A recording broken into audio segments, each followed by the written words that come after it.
Hey guys, how are you doing? Because you asked for it, here we are again with another video. This time I'm gonna work on this pretty golf.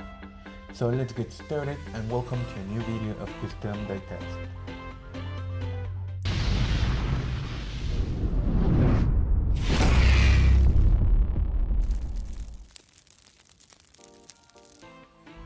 Let's start with the basics. We're gonna open our car with a drill and a 532 drill bit.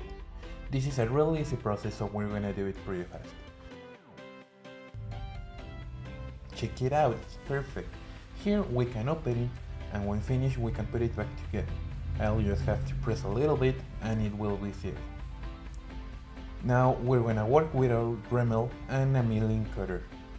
I'm gonna wear down the fenders in order to put a body kit, so it's important that I wear the fenders down if I want the wheels to spin without troubles. So we're gonna be patient and careful to not overwork.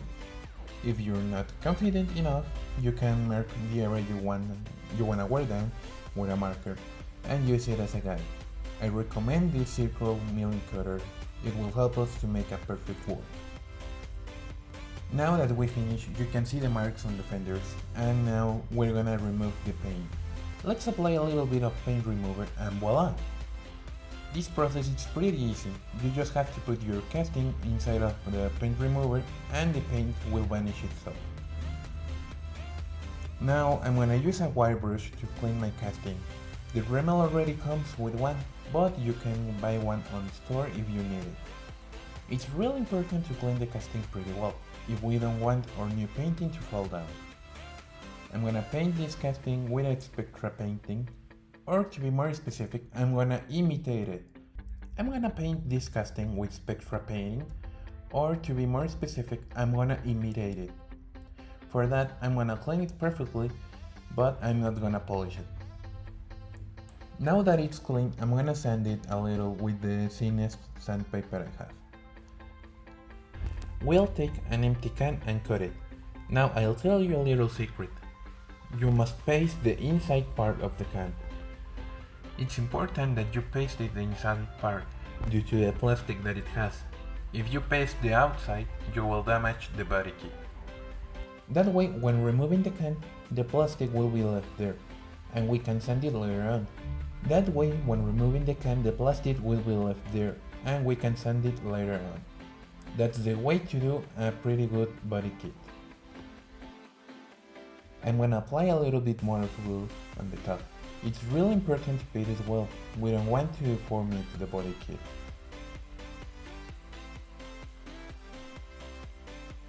This golf casting is one of the most difficult castings to work with, but do not stress out. Remember that making the body kit requires a lot of effort and practice.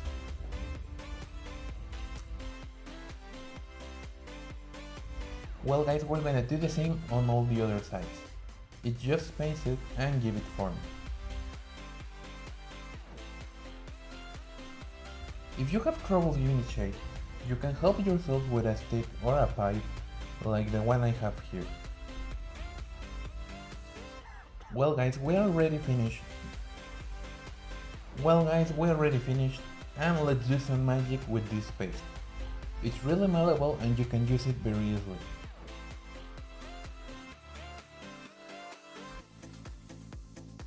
Trust me, if you are a mess with handcrafting just like me, this thing will make the difference. I'm gonna do some sticks trying to make them the most symmetrical possible. Remember that one of the most difficult parts when making a body kit is to make them symmetric. I'm gonna do some sticks trying to make the most symmetrical possible. Remember that one of the most difficult parts when making a body kit is to make it symmetric. Let's do it carefully and be patient. There's one! This is the 80% of the job. The rest I'm gonna do it with a sandpaper, but it's really important that we make it right. I've been learning by time, I'll be lying you if I tell you that I already knew about this I'll be lying if I tell you that I already knew about this.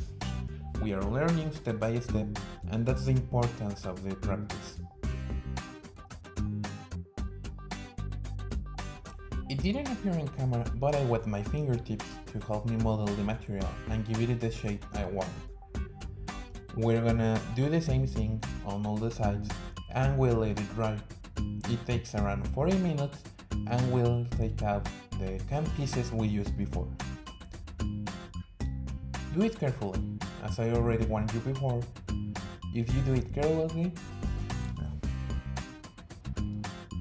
do it carefully, as I already warned you. If you do it carelessly, you'll damage the body kit. Do it carefully, as I already warned you. If you do it carelessly, you'll damage the body kit. Did you notice the plastic was left there? I'm gonna sand it with a water sandpaper. It's really easy, you just clean it and shape it. With enough practice, you'll do this in no time. Don't get frustrated if you can't, just keep practicing and you'll do it. As we finish our body kit, I need to cut the front defense because it hinders the body kit. I'm gonna mark and cut it with a cutter. Be careful, we don't want you to cut your fingers. This is pretty simple, you just need a little bit of handcrafting ability. My cutter isn't that sharp, so I'm handling without worries of cutting myself. Let's check the size matched up. Now I'm gonna do the same backwards. You can cut it again, but I'll use a sandpaper this time. It's important to make this kind of changes step by step to not mess it up. I'm gonna sand it because I want it to be lower and give a more fierce aspect.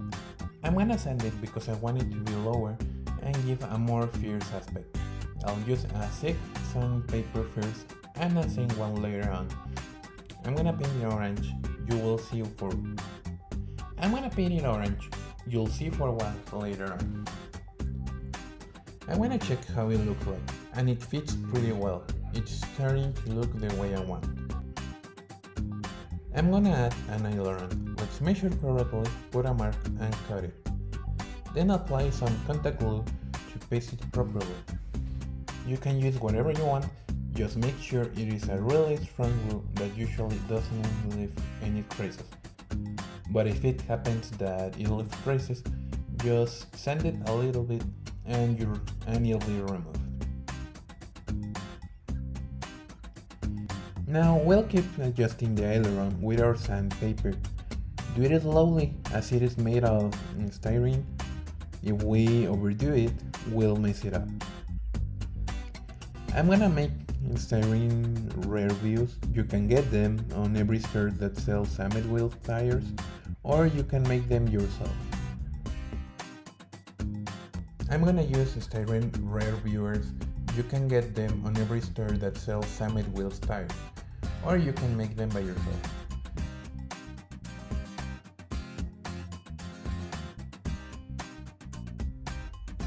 After that, let's paste them.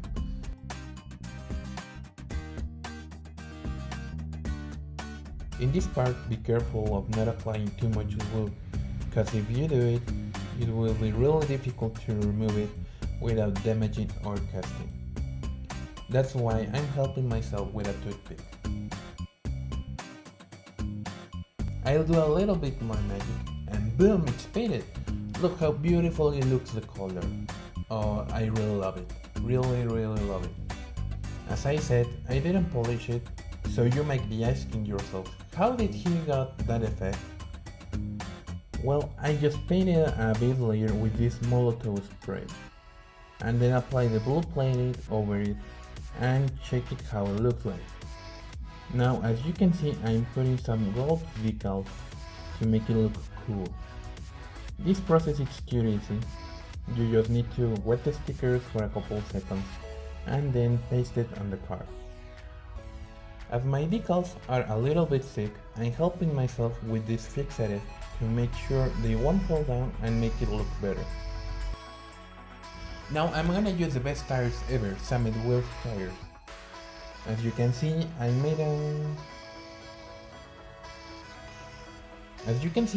some layers for the tires with some cotton and painted the base with an orange color. Let's fix our assets to make sure that it won't move at all, and I'll add some baking soda to my glue. Remember that by mixing these two, it will give you a great pasting effect. Now it's time for some details. I'll use this toothpick to detail the seat's edges with orange paint. A lot of people find useless to make those kind of details, as those won't stand out being inside the car. I'm one of those people, but this time I believe we'll be able to appreciate them, as my crystal is completely transparent. So the seats will stand out. Let's add some detail on the front, and we are ready, guys. Let's put it back together and take a look to our casting. I really love it. Obviously, I added more details and decals,